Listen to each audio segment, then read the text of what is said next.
नमस्कार, मैं Ravish Kumar. Prime time के अनगिनत एपिसोड में आप दर्शकों के बीच मीडिया के पर्दे के पीछे के खेल को उजागर करता रहा हूं। एक दर्शक के लिए पर्दा हटाकर देखना जरूरी होता है कि खबरें कैसे बनती हैं और किसी मुद्दे को कैसे खबरों की शक्ल दी जाती है, ताकि आपको लगे कि खबर है तो उसका कवरेज हो रहा है। लेकिन यह खेल इतना गहरा है कि कब खेल और पर्दा बदल जाता है समझना मुश्किल है। इसलिए खबर को देखते और पढ़ते समय हर दिन नए सिरे से अभ्यास करना पड़ता है। बहुत से दर्शकों को पता ही नहीं चलेगा कि कुछ मामलों को बेवजह कवर किया जा रहा है। भारत में दो तरह का गोदी मीडिया है, एक गोदी मीडिया है और दूसरा अर्ध गोदी मीडिया है। दोनों ही किसी घटना को इस तरह से कवर करते हैं जैसे खबर है। यह बात पूरी तरह से गलत भी नहीं होती, क्योंकि व्यवस्था और विचारधारा दोनों इस तरह से इंतजाम कर देते हैं कि खबर के खबर होने में कोई संदेह नहीं रह जाता। हर तरह से लगेगा कि यही पत्रकारिता है और यही खबर है। खबरों को सेटअप करने में, सजाने में और वहां से लेकर उन्हें वैधता प्रदान करने का काम कैसे किया जाता है, लेजिटिमाइज कैसे किया जाता है, इसे समझने का आज प्रयास करते हैं। आप देखेंगे कि अदालत, अपील, वकील, दलील, तारीख और जांच, इन सब के जरिए मुद्दे खड़े होते चले जाते हैं। लगातार इंटरव्यू चलता रहे, डिबेट में कोई आता रहे, इसके लिए लोग बुला लिए जाते हैं। कोई याचिकाकर्ता बन जाता है, कोई इतिहासकार बन जाता है, कोई प्रवक्ता बन जाता है। मामले में दो पक्ष बना दिए जाते हैं और मीडिया की हेडलाइन में प्रश्नवाचक चिन्ह लगा दिया जाता है। दर्शकों को लगेगा कि मीडिया संदेह और सवाल को लेकर बहस कर रहा है, लेकिन संदेह की आड़ में, बहस में दावेदारी इस तरह से होती जाएगी कि वक्ता का सच ही सच बनता चला जाएगा। वक्ता के सच को सच बनाने के लिए एंकर भी दहाड़ते हुए एक पार्टी बन जाता है। आस्था के नाम पर व्यापक समाज जमा हो जाता है, जुट जाता है, जिसके सामने गलत को गलत कहना मुश्किल हो जाता है। बहस करने वाला मीडिया अपनी तरह से दावों की पड़ताल कभी नहीं करेगा, बल्कि दावों को ही इतिहास बताता रहेगा। फिर अदालत में सुनवाई के दिन इसके कवरेज के लिए चैनलों की तरफ से अनेक रिपोर्टर उतार दिए जाते हैं। इंटरव्यू में किए जाने वाले हर तरह के दावों को फ्लैश किया जाने लगता है। इस तरह दोनों पक्षों को दिखाने के नाम पर कई सारी गलत बातें सही की जगह लेने लगती हैं। आपको लगेगा कि मीडिया मुद्दे को कवर कर रहा है। कोशिश करेंगे तो आप देख पाएंगे कि कैसे पत्रकारिता के नाम पर फेक पत्रकारिता खड़ी कर दी गई है, जो फेक न्यूज से आगे की चीज है। पत्रकारिता का संबंध मुद्दों के अन्वेषण यानी इन्वेस्टिगेशन से है, जो ऐसे मामले में कभी नहीं किया जाता है, बल्कि इसकी जगह कवरेज के नाम पर पत्रकार होने का अभिनय किया जाता है। इसे एक और उदाहरण से समझते हैं। कई बार टीवी की रिपोर्टिंग में किसी गरीब की कहानी उसके आंसुओं के साथ भावुक बना देती है, लेकिन उसमें गरीबी के मूल कारणों का जिक्र कभी नहीं होता। जिसकी जवाबदेही होनी चाहिए वह सरकार उस रिपोर्ट में कभी नहीं होती, उसकी नीतियां नहीं होती। इस तरह से जहां आपकी नजर होनी चाहिए वहां से हटाकर रोते हुए गरीब पर टिका दी जाती है, ताकि उसकी गरीबी नीतियों का नतीजा ना लगे, उसकी अपनी नाकामी लगे। ऐसी रिपोर्ट में सरकार की तरफ से कोई वक्ता नजर नहीं आता है। कुल मिलाकर यही कहना चाहता हूं कि खबरों के नाम पर आभासी खबरें होती हैं, वर्चुअल न्यूज। खबर नहीं होती है, आपकी आंखों के सामने खबरों की समानांतर दुनिया बना दी जाती है। जो खबर नहीं है, खबर की छवि है, जिसे अंग्रेजी में मिरर इमेज कहते हैं। आप पैरेलल यूनिवर्स भी कह सकते हैं, समानांतर दुनिया हिंदी में। मेरी यह अकेले की पीड़ा नहीं है, बल्कि गोदी मीडिया और अर्ध गोदी मीडिया के भंवर में फंसे मेरे जैसे 10-5 और लोग भी हैं, जो हर दिन इस पेशे को गर्त में जाता देख हताश होते रहते हैं। हर तरफ कोर्ट में किसी मस्जिद की दीवार या उसके नीचे मंदिर के दावों की याचिका, बहस और उसका कवरेज है। कोर्ट का कमेंट है, अगली तारीख है, वकील का बयान है और यही सब हेडलाइन है। उसी कोर्ट में इंसाफ के दफन हो जाने और हासिल करने के संघर्ष के न जाने कितनी खबरें हैं। उनके कवरेज के लिए पूरे मीडिया में 2 रिपोर्टर भी नहीं है। अगर आपको कोई बिच्छू दिखाई देगा, सांप दिखाई देगा, जैसे भारत का प्रधानमंत्री मुसलमान बनेगा। एक तरफ कोर्ट में याचिकाओं के स्वीकार किए जाने के बहाने कवरेज की आंधी चल रही है, तो दूसरी तरफ इसी तरह के मामले में सरकार कोर्ट के आदेशों को समय पर पूरा नहीं कर पाती है। आज हेट स्पीच मामले में सुनवाई के दौरान सुप्रीम कोर्ट ने कहा कि पिछली सुनवाई में केंद्र से कहा गया था कि वह एक चार्ट बताए कि कहां-कहां इस तरह के मामले दायर हुए हैं, किन-किन मामलों में कार्रवाई हुई है। केंद्र कोर्ट में चार्ट दाखिल नहीं किया। कोर्ट ने कहा कि हम चार्ट चाहते थे ताकि बार बार यह भ्रम ना पैदा हो। कार्यालय रिपोर्ट कहती है कि चार्ट दायर नहीं किया गया है। इन मामलों में सुनवाई के दौरान अदालत की टिप्पणियों से कई बार उजागर हो चुका है कि सरकार कार्रवाई को लेकर कितनी तत्पर है। वो तत्पर है ही नहीं। इस तरह की ढिलाई को लेकर कोई कवरेज नहीं है, और है भी तो केवल नाम भर के लिए। उसमें भी अदालत की टिप्पणी से आगे जाकर सरकार की जवाबदेही को लेकर सवाल कम है। ये भी शर्म की बात है कि हिंदुस्तान में भगवा कलर में हिंदी में संविधान विशेष रूप से बनवाना पड़ रहा है। कायदे से ये हमेशा होना चाहिए। इस तरह से आज दिन भर दिल्ली, मथुरा से लेकर वाराणसी तक की अदालतों की कार्यवाहियों को लेकर इतनी खबरें आती रहीं कि इनके अलावा दूसरी खबरें हैं भी या नहीं हैं, पता लगाना मुश्किल हो रहा था। आप इनसे हटकर अलग करना भी चाहें तो कुआं खोदने जैसा श्रम करना होगा। अलग से करने और दिखाने के लिए बहुत कुछ होता भी नहीं है। उम्मीद है आप समझने का प्रयास करेंगे। मैल्कम एक्स का एक बयान है कि पूरी धरती पर मीडिया से शक्तिशाली कोई तंत्र नहीं है। मीडिया अपनी इस अकूत शक्ति से किसी बेकसूर को दोषी साबित कर दे और दोषी को बेकसूर बना दे। उसकी इस शक्ति का कारण यह है कि मीडिया जनता के दिलो दिमाग को कंट्रोल करता है। मैल्कम एक्स अफ्रीकी अमेरिकी मूल के मुसलमान थे और मानवाधिकार कार्यकर्ता। आज मैल्कम एक्स का जन्मदिन है। उनका जन्म 1925 में हुआ था। भारत में ऐसी खबरों और याचिकाओं की भरमार हो गई है कि यहां मंदिर है, यहां मूर्ति है। इनके किरदारों के बयानों से चैनलों और अखबारों के पन्नों को भर दिया गया है। व्यवस्था के हिसाब से गोदी मीडिया और अर्ध गोदी मीडिया के जरिए राजनीतिक आंदोलन चलाया जा रहा है। राजनीतिक दल के कार्यकर्ता घर बैठे केवल व्हाट्सएप फॉरवर्ड कर रहे हैं। बाकी का सारा काम आधिकारिक मीडिया के संवाददाता कर रहे हैं। एक तरह से ऐसे मुद्दों के बहाने संवाददाता और एंकर चाहते हुए और ना चाहते हुए भी प्रॉक्सी कार्यकर्ता बन गए हैं। प्रॉक्सी का मतलब जैसे हीरो फाइट नहीं करता, उसकी जगह कोई और फाइटर आ जाता है। जैसे दारोगा के इम्तिहान में परीक्षार्थी की जगह कोई और परीक्षा देने आ जाता है।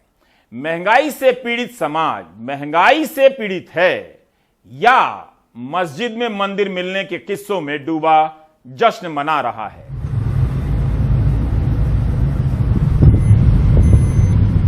ये क्या दिक्कत क्यों हो रही है आपको? क्या पहले दिक्कत नहीं थी? पहले सर ये इसका सीएनजी का रेट कम था और अब ज़्यादा हो गया। पहले बच जाता था, बच नहीं पाता है। खर्चे ज़्यादा हो गए। एक मतलब ये एसी चलाना पड़ता है। बगैर एसी के कस्टमर मानता नहीं है और हमें भी अच्छा नहीं लगता बगैर एसी के चलाएं। अच्छा, और गर्मी का दिन है। हाँ जी, गर्मी का दिन है तो इसलिए कुछ भी नहीं बच पाता सर। बहुत दिक्कत ज़्यादा हो। तो आप एक चीज़ बताइए, पहले आप कितना कमा लेते थे, अब आप कितना कमा रहे हैं? पहले सर मतलब अपना EMI भी निकल जाता था, थोड़ा बहुत घर का खर्चा भी चल जाता है। हाँ। लेकिन अब तो मतलब EMI में भी दिक्कत हो रही है हमें। अब फिर घर का खर्चा कैसे चला रहे हैं आप? घर का खर्च सर ऐसे वो तेरे मेरे से लेकर काम तो चलाना पड़ता है सर। तो कर्जा लेके चला रहे हैं? हाँ जी, हाँ जी। जैसे EMI रोक दी तो घर का चला रहे हैं। अच्छा, मतलब घर का चला रहे, EMI आपने रोक दी है? हाँ सर, क्या करें, निकल नहीं पाती तो रोकनी पड़ती है। तो क्या फिर EMI रुकने के बाद उसका कोई लेट फी ये सब देना पड़ता है आपको? सर बिल्कुल चार्ज लगता है। अगर टाइम पे नहीं भरेंगे तो बैंक थोड़ी छोड़ेंगे हमें, वो तो लास्ट में लेंगे। अच्छा, तो महंगाई का भी असर आपके ऊपर है। ये तो एक CNG की बात हम कर रहे हैं। जो 2 रुपए की चीज थी आज वो 5 रुपए की हो रही है। इतना हो गया। किराया हमारा बढ़िया नहीं। किराए नहीं बढ़े? नहीं। सब्जी के दाम तो बढ़े हुए हैं, तो क्या आप सब्जी आप लोग खाते हैं या नहीं? फिर सर खाना तो पड़ता है, बगैर खाए तो कितने दिन चलेंगे। किसी भी सब्जी को ले लो 30, 40, 50 रुपए पाव आधा किलो ऐसे मिलता है। अच्छा, आधा किलो किलो का 40 रुपया। हाँ जी। कितने बच्चे हैं आपकी? सर मेरे 2 बच्चे हैं। तो दोनों पढ़ाई कर रहे हैं क्या? हाँ सर, पढ़ाई कर रहे हैं सर। शिक्षा पर तो बहुत असर पड़ रहा है सर। ये भी जैसे बच्चे का पहले प्राइवेट में था, ये भी इसमें करवा रखा है सरकारी में। और ये क्या नाम है, गुड़िया का मेरा ये आर्य गुरुकुल कन्या में है एडमिशन। मतलब बेटा का पहले प्राइवेट में था? हाँ जी। तो आपने सरकारी में क्यों किया? सर इसकी फीस ही नहीं दे पाते, क्या करें, इतना महंगा हो रहा है सब कुछ। अच्छा, कुछ बचता है नहीं। राजकुमार जैसे करोड़ों लोग होंगे जो महंगाई की मार से पीड़ित होंगे, लेकिन इसके बाद भी अखबारों में महंगाई की एक खबर छपती है। उस दिन छपती है जिस दिन कोई सरकारी डेटा आता है। उस खबर के आगे पीछे महंगाई के असर से जुड़ी बाकी खबरें नहीं छपती हैं। ऐसा ही ज्यादातर चैनलों में होता है। लेकिन मंदिर को लेकर आप अखबारों और चैनलों को देखिए, इसी एक मुद्दे से सारी जगह भर दी गई हैं। आज रसोई गैस थोड़ी और महंगी हो गई। इन दिनों आपकी क्रय शक्ति की अग्नि परीक्षा चल रही है और आप हर बार महंगाई का सामना बहादुरी से कर रहे हैं। Well done. इसलिए इस खबर को यहीं छोड़ देते हैं और छत्तीसगढ़ से आई इस रिपोर्ट को देखते हैं। अनुराग द्वारी बता रहे हैं कि कोरोना काल के बाद रेलवे बोर्ड ने ट्रेनों का नया टाइम टेबल जारी किया, जिसमें छत्तीसगढ़ से गुजरने वाली 2 दर्जन से ज्यादा ट्रेनों के स्टॉपेज खत्म कर दिए गए, जिसका दुष्प्रभाव लोगों के जीवन पर दिखाई देने लगा है। कहीं छात्रों की पढ़ाई छूट गई है तो लोगों का जीवन यापन का साधन खत्म हो गया है।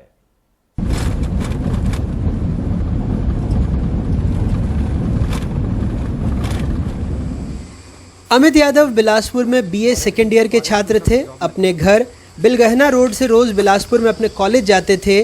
300 रुपये में महीने का पास बन जाता था। अब कॉलेज जाने के लिए बस से हर दिन खर्चा आता है 200 रुपये। अमित ने पढ़ाई छोड़ दी है, मजदूरी कर रहे हैं। अभी तो कुछ नहीं, काम हम बस मजदूरी कर रहे हैं।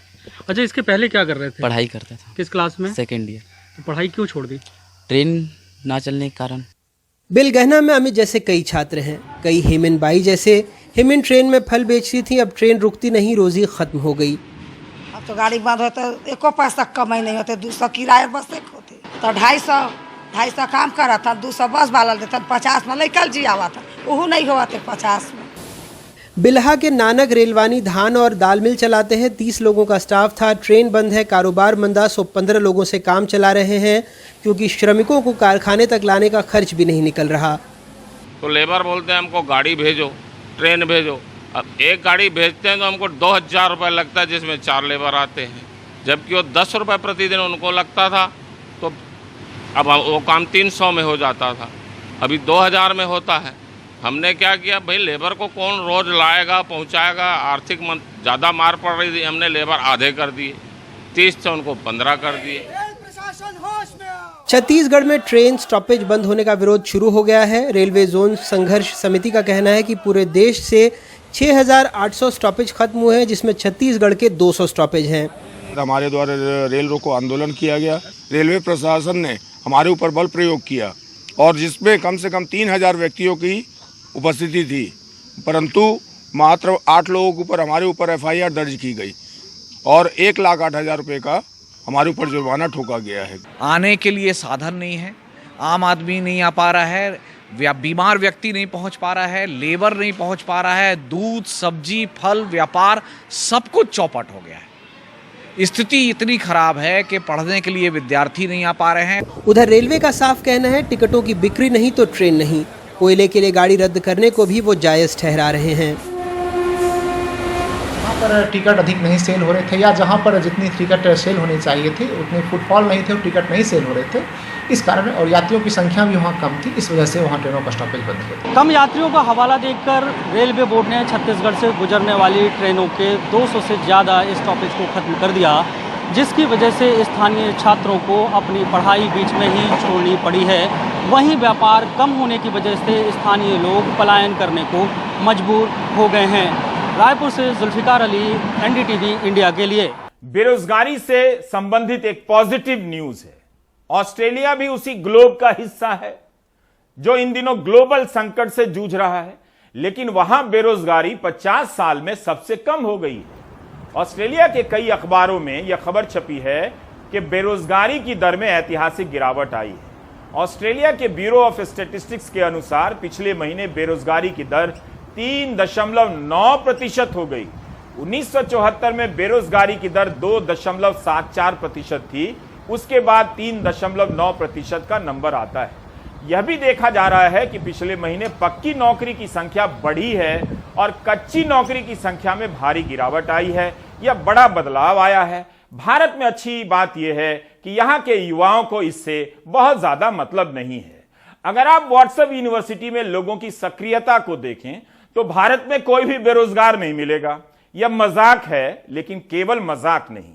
हिंदी प्रदेशों में कश्मीर को लेकर जिस तरह की धारणाएं हैं, उसे दूर करने का प्रयास किसी भी विपक्षी दल ने कभी नहीं किया।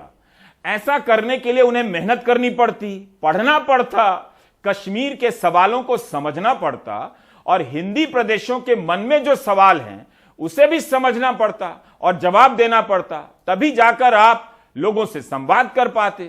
क्या आप किसी एक विपक्षी नेता को जानते हैं हाल फिलहाल पिछले 7-8 वर्षों में जो कश्मीर को लेकर हिंदी प्रदेशों की जनता के सवालों का जवाब दे सके, उनसे बात कर सके? क्या आपने कभी हिंदी प्रदेश के विपक्षी दलों के नेताओं को कश्मीर पर विस्तार से बोलते सुना है? लोगों के मन में जो भ्रम बिठाया गया है उस पर बोलते सुना है? इसका नतीजा यह निकला है कि हिंदी प्रदेशों में कश्मीर को लेकर एक तरफा और मनमाना किस्सा फैल गया है। नजीर मसूदी की यह रिपोर्ट उस कश्मीर से परिचय कराती है जो एक साथ राहुल भट्ट अमर रहे का नारा लगाती है और रियाज अहमद अमर रहे का भी।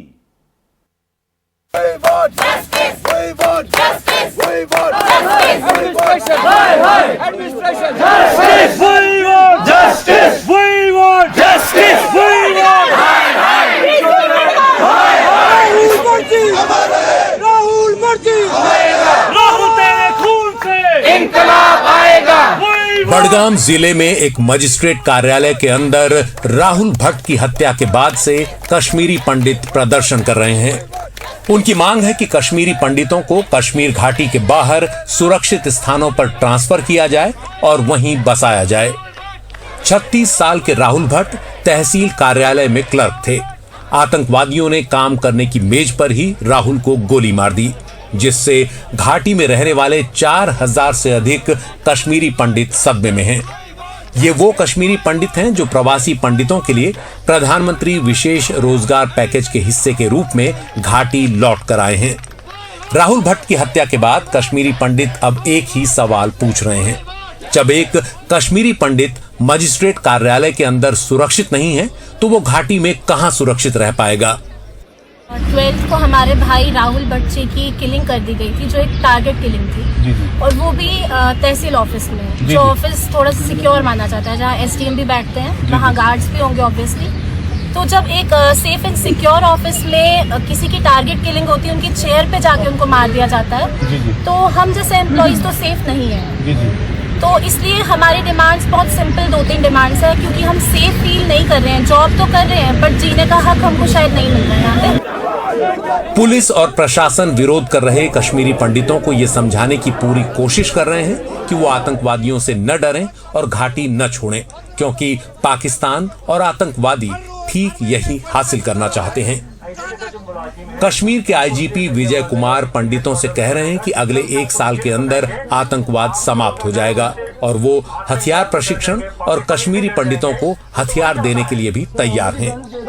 आईजीपी ने आतंकवादी हमलों का सामना करने वाले स्थानीय मुसलमानों का भी उदाहरण दिया और कहा कि जान की मत सोचिए, देश की सोचिए। डरने की बात नहीं है, हम लोगों को अपने देश का नाम ऊंचा करना है, देश को नीचे नहीं झुकाना है। आप लोग समझिए कि आप अपने जान का मत देखिए, अपने देश के लिए सोचिए, देख सकता है। आप डर जाएंगे तो पाकिस्तान तो वही चाहता है, आतंकवादी वही चाहता है कि ऐसा माहौल करे, उसको झुकाना है और झुक रहा है। जब दीपक बुझने लगता है तो बहुत तेजी में चलता है। ये आतंकवाद का वही है। मैं बता रहा हूँ कि 1 साल के अंदर में साफ हो जाएगा, आप देख लीजिएगा पूरा। जब मैं यहाँ हो नहीं रहा हूँ नहीं ऐसा बात नहीं है, इतना हौसला रखिए, इतना इसका दम नहीं कि इतना कर देगा। मुझे तकलीफ है, हमारे तो भाई को खोया है, कोई दिक्कत नहीं, लेकिन आपको ये भी सोचना पड़ेगा। देखिए आपको सोचना पड़ेगा कि लास्ट ईयर कराल में हमारे एक पुलिस वाले फयाज साहब थे, उनको मार दिया, उसकी वाइफ को मार दिया, उसकी बेटी को मार दिया और 2 साल के बच्चा को किक करके फेंक दिया। उस वकील जेस वाले को हम लोग वही प्रोमिस किए थे मारेंगे, 10 दिन अंदर में उसको न्यूट्रलाइज किए, पाकिस्तानी को, जेस वाले को। अभी आपके देखिए बड़गांव में एक एसपीओ को मार दिया, उसको भाई को मार दिया। डरना नहीं है, अगर ये इंसिडेंट बीच में होता है तकलीफ होता है हम लोग को, लेकिन हम लोग को जवाब, ये तो लड़ाई है, ये जिनकी लड़ाई है। अगर आप डर जाएंगे तो वही नहीं चाहता, उसका एजेंडा ही है। ये सही है कि आतंकवादियों के निशाने पर मुस्लिम कश्मीरी भी हैं, लेकिन कश्मीरी पंडितों का कहना है कि दोनों मुद्दों को मिलाना ठीक नहीं। सरकार कश्मीरी पंडितों को आतंकवाद से लड़ने के नाम पर बलि का बकरा न बनाए, यही कश्मीरी पंडितों का नारा भी है। बलि का बकरा नहीं बनेगा, नहीं बनेगा, नहीं बनेगा, बलि का बकरा नहीं बनेगा, नहीं बनेगा, नहीं बनेगा। We want justice, we want justice, we want justice, we want। सरकार जो है, स्टेट जो है, वो इन दो चीजों को मिक्सअप ना करे। दोनों एक अलग अलग चीजें हैं। वो एक नेशनल पॉलिसी है, इंटरनेशनल इशू है, नेशनल सिक्योरिटी के साथ जुड़ा है, और हमारा एक इशू अलग है। We are human beings, right to live, हमारी विद डिग्निटी। हमारा कॉन्स्टिट्यूशन ऑफ इंडिया हमें ग्रांट करता है right to live with dignity. तो वो प्लीज ये दोनों चीजें मिक्सअप ना किया जाए और हमारे जो इश्यूज है वो जल्द से जल्द सॉल्व किए। तो मतलब ये जो आप कहते हैं, ये क्या वाजिब है कि जो आप कहते हैं कि आपको यहाँ से रिलोकेट किया जाए? वो वही कहते हैं अगर आप यहाँ से आए तो आतंकी उनकी कामयाबी होगी या पाकिस्तान की कामयाबी? देखिए सर, वो कहते हैं तो, लेकिन वो नहीं, हम उसको मानने को तैयार नहीं। हम उनसे रिक्वेस्ट करते हैं कि उस चीज़ और इस चीज़ को वो इकट्ठा ना करें। पिछले साल अक्टूबर से जब कश्मीरी पंडितों या माइग्रेंट वर्कर्स पे हमले हुए, जम्मू कश्मीर के लेफ्टिनेंट गवर्नर मनोज सिन्हा का बयान सामने आया कि वो इंतकाम लेंगे उनसे जिन्होंने ये हमले किए। कुछ दिनों बाद पुलिस कहती है कि जिन लोगों ने कत्ल किए उनको इनकाउंटर में मार दिया गया है, लेकिन ये हमले रुकते नहीं हैं। क्या इंतकाम अमल ला सकता है? क्या सिर्फ मिलिटेंट मारना हमले बंद कर सकता है? एक मुश्किल मसला है, इससे कैसे निकलेंगे ताकि यह कश्मीरी पंडित जो इस जगह के रहने वाले हैं, ये अपनी ही धरती पे क्यों डर के रहे, खौफ क्यों रहे? एक टीचर ने मुझे ये बताया कि जब वो अपने क्लास में बच्चों को पढ़ाता है तो उसकी नज़र दरवाजे पे होती है कि कोई वहाँ पिस्टल लेके ना आए, उस पर गोली मारे। क्या वो बच्चों को पढ़ाएगा या अपनी जिंदगी की फिक्र करेगा? राहुल भट्ट की हत्या के बाद से कश्मीरी पंडित बीजेपी का विरोध कर रहे हैं। प्रधानमंत्री मोदी और गृह मंत्री अमित शाह के खिलाफ नारे लगा रहे हैं। भाजपा और केंद्र सरकार के पुतले फूंक रहे हैं। वो कश्मीरी पंडितों की दयनीय हालत के लिए केंद्र सरकार पर आरोप लगाते हैं। प्रदर्शनकारियों में शामिल शिवानी कहती हैं कि कश्मीरी लोग अच्छे हैं, लेकिन कुछ तत्व ऐसे हैं जो शांति का माहौल ही बनने नहीं देते। हम जीना चाहते हैं एंड हम नहीं कहते यहाँ के लोग बुरे हैं, हम यहाँ के लोग बहुत अच्छे हैं, they cooperate us very well.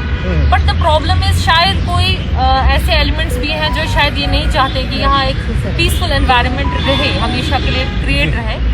तो हम बस यही चाहते हैं कि एटलीस्ट हम जी सकें अच्छे से। सरकार कहती कि नहीं, आप बाहर मत जाओ, यहीं रहो, वरना आतंकियों की कामयाबी होगी। सर, गवर्नमेंट तो बहुत सारे प्लान्स बनाती है एंड वो नेशनल लेवल पे अपना एक इमेज क्रिएट करना चाहते हैं कि ठीक है यहाँ सब ठीक है, ये है वो। बट मेन जो सफर कर रहा है वो तो हम ही लोग हैं ना। इसलिए सर हम डिमांड कर रहे हैं कि एटलीस्ट हमें रिलोकेट कर दिया जाए so that we can live peacefully. 17 साल तक घाटी में एक भी घटना ऐसी नहीं हुई जिसमें कश्मीरी पंडितों को निशाना बनाया गया हो। एक भी घटना ऐसी नहीं हुई जिसमें प्रवासी मजदूरों को निशाना बनाया गया हो। कई लोग कहते हैं कि अगस्त 2019 में अनुच्छेद 370 के निरस्त होने के बाद चीजें बदल गई हैं। पहला निशाना प्रवासी मजदूर बने। पिछले 2.5 साल में आतंकवादियों ने दूसरे राज्यों से कश्मीर में मजदूरी करने आए 18 लोगों को मारा है। इनमें से 10 मुसलमान और 8 हिंदू हैं। पिछले साल अक्टूबर में जब 70 साल के माखनलाल बिंद्रू की हत्या हुई तब सभी के कान खड़े हो गए थे। घाटी के लोग समझ गए थे कि आतंकवादी अब क्या चाहते हैं, इसलिए इसके विरोध में घाटी में पंडित और मुसलमान दोनों एक साथ आए, शोक व्यक्त किया और हत्या की निंदा की। बिंद्रू परिवार के साथ खड़े हो गए और कहा कि आतंकवादियों ने बिंद्रू के बहाने कश्मीरियत पर हमला किया है, क्योंकि हिंसा और आतंकवाद का खमियाजा सभी को भुगतना पड़ता है, चाहे वो मुसलमान हो, हिंदू हो, सिख हो या कोई और। राहुल की हत्या के बाद जब पंडितों ने शेखपुरा में विरोध प्रदर्शन शुरू किया तो उनके मुस्लिम पड़ोसी ही उनके साथ कंधे से कंधा मिलाकर खड़े थे। यूपी बिहार के नौजवान संजय सफाई को आप सुन सकते हैं। संजय कह रहे हैं कि शेखपुरा के मुसलमान कैसे उनके साथ कंधे से कंधा मिलाकर खड़े हैं। व्हाट्सएप यूनिवर्सिटी कभी भी इस कश्मीर को हिंदी प्रदेश में प्रचारित नहीं करेगी। हम सौभाग्यशाली हैं कि हम शेखपुरा इलाके में रहते हैं। जिस समय से हमने राहुल की हत्या की खबर मिलने के बाद से विरोध शुरू किया, हमारे बहुसंख्यक समुदाय शेखपुरा के मुस्लिम भाई हमारे साथ कंधे से कंधा मिलाकर खड़े थे। वे पीने की पानी की आपूर्ति भी करते हैं। उन्होंने सुनिश्चित किया कि यह पूरे समुदाय के लिए सुबह है। हम वास्तव में उनके लिए आभार महसूस करते हैं। मेरा इतना ही कहना है। संदीप कौल 2011 से घाटी में काम कर रहे हैं, जब उन्हें प्रधानमंत्री पैकेज के तहत सरकारी नौकरी दी गई थी। उनका कहना है कि उन्हें कभी किसी स्थानीय मुस्लिम से कोई समस्या नहीं हुई, लेकिन हाल के हमलों ने उन्हें इतना परेशान कर दिया कि वो यहाँ अब काम करना नहीं चाहते। जबकि जावेद संदीप को दिलासा दे रहे हैं कि हम कश्मीरी पंडितों के साथ हैं। मेरा इतना ही कहना है, गवर्नमेंट आज तक ना कोई सपोर्ट कर पाई, ना कोई हमारी सेफ्टी के लिए, ना कुछ। हमने काम करा, ये मुस्लिम कम्युनिटी हमारे साथ है, हमारे मॉर्निंग में साथ है, हमारी खुशियों में साथ है, हम इनके साथ रह रहे हैं, हमारे साथ रहे। मुझे यही कहना है कि गवर्नमेंट का आखिर प्लान क्या है, गवर्नमेंट आखिर चाहती क्या है। कल राहुल जी को वो ऑफिस में, मजिस्ट्रेट के ऑफिस में नहीं बचा पाए। हम कश्मीरी पंडित के साथ शाना बचाना है, रहेंगे। माना जा रहा है कि आतंकवादी इसलिए कश्मीरी पंडितों को निशाना बना रहे हैं क्योंकि केंद्र शासित प्रदेश के प्रशासन ने अधिवास और भूमि कानूनों में बदलाव किया है। संकट में बेची गई कश्मीरी पंडितों की संपत्तियों को बहाल करने जैसे आदेश दिए हैं। ऐसे में संदेह और अविश्वास के माहौल ने हिंसा के इस दुष्चक्र को जन्म दिया है। एक तरफ कश्मीरी पंडित असुरक्षित महसूस कर रहे हैं, उधर सरकार मजबूती से यकीन दिला रही है कि आतंकवाद पर बहुत हद तक काबू पा लिया गया है, लेकिन जमीनी स्तर पर स्थिति बदतर होती दिख रही है। अब आतंकवाद जम्मू में पैर पसार रहा है, जो पूरी तरह से एक शांतिपूर्ण क्षेत्र था। जून 2020 से अब तक 5 कश्मीरी पंडितों को निशाना बनाया जा चुका है और 4 अन्य घायल हुए हैं। इसी अवधि के दौरान कहीं ज्यादा मुसलमान भी मारे गए। यहाँ ये बताना भी जरूरी है कि राहुल भट्ट की हत्या के विरोध में उतरे कश्मीरी पंडित केवल राहुल भट्ट को याद नहीं करते, रियाज अहमद को भी याद करते हैं, जिनकी पिछले गुरुवार को राहुल की हत्या के कुछ घंटे बाद पुलवामा में उनके ही घर के अंदर गोली मारकर हत्या कर दी गई थी। राहुल भट्ट, राहुल भट्ट, दीपक चंद, दीपक चंद, सतिंदर कौर, सतिंदर कौर, रियाज अहमद, रियाज अहमद। कश्मीर घाटी में राहुल और रियाज के अमर होने के नारे लग रहे हैं। क्या उत्तर भारत के लोग कभी कश्मीर की इस आवाज और उस आवाज में उनकी सिसकियों को सुन सकेंगे, या वही कहेंगे जो उन्हें व्हाट्सएप यूनिवर्सिटी से बताया जाएगा? जीने दो, जीने दो। श्रीनगर से नजीर मसूदी की रिपोर्ट, एनडीटीवी इंडिया। जीने दो, जीने दो, जीने दो। क्या आप दर्शकों के बीच ऐसी खबरों के लिए कोई जगह बची है, या आपका सारा समय मंदिर को लेकर झगड़ने में बीत रहा है? इस सवाल को थोड़ा और ठीक कर देता हूं, और यह सवाल केवल आपसे नहीं है, आप तो अच्छे दर्शक हैं, फिर भी आपके जरिए दर्शक समाज से यह सवाल करना चाहता हूं। कहीं ऐसा तो नहीं कि आप महंगाई के लिए पार्ट टाइम दर्शक हैं और मंदिर के लिए फुल टाइम दर्शक हैं? इन दोनों में आप क्या हैं मैं जानता हूं, लेकिन फिर भी आप ही बताएं कि आप क्या हैं। ब्रेक ले लेते हैं।